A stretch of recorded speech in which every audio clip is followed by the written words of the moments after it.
Si j'ai voulu m'adresser ce soir aux Français, c'est parce que la situation de notre pays l'exige. Je mesure la responsabilité qui est la mienne dans les circonstances exceptionnelles où nous nous trouvons. Une crise de confiance sans précédent ébranle l'économie mondiale. De grandes institutions financières sont menacées.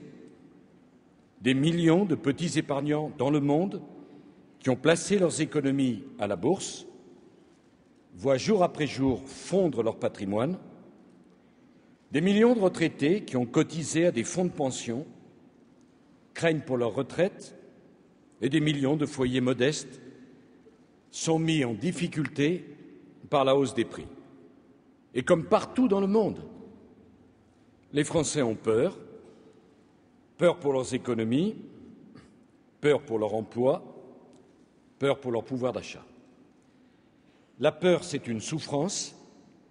La peur empêche d'entreprendre. La peur empêche de s'engager. Quand on a peur, on n'a pas de rêve. Quand on a peur, on ne se projette pas dans l'avenir. La peur est la principale menace qui pèse aujourd'hui sur l'économie. Il faut vaincre cette peur. C'est la tâche la plus urgente.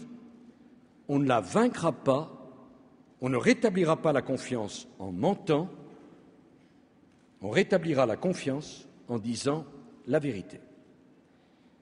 La vérité, les Français la veulent et je suis persuadé qu'ils sont prêts à l'entendre.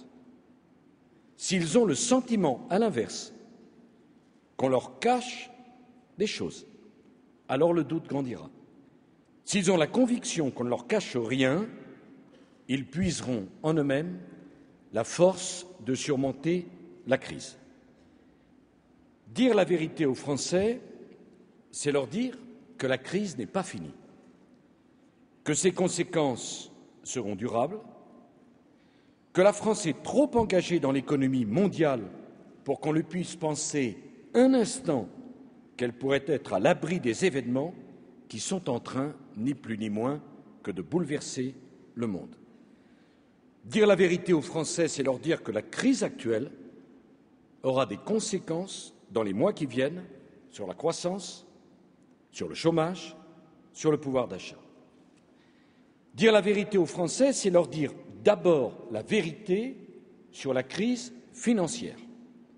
Parce que cette crise, sans équivalent depuis les années 30, cette crise financière marque la fin d'un monde.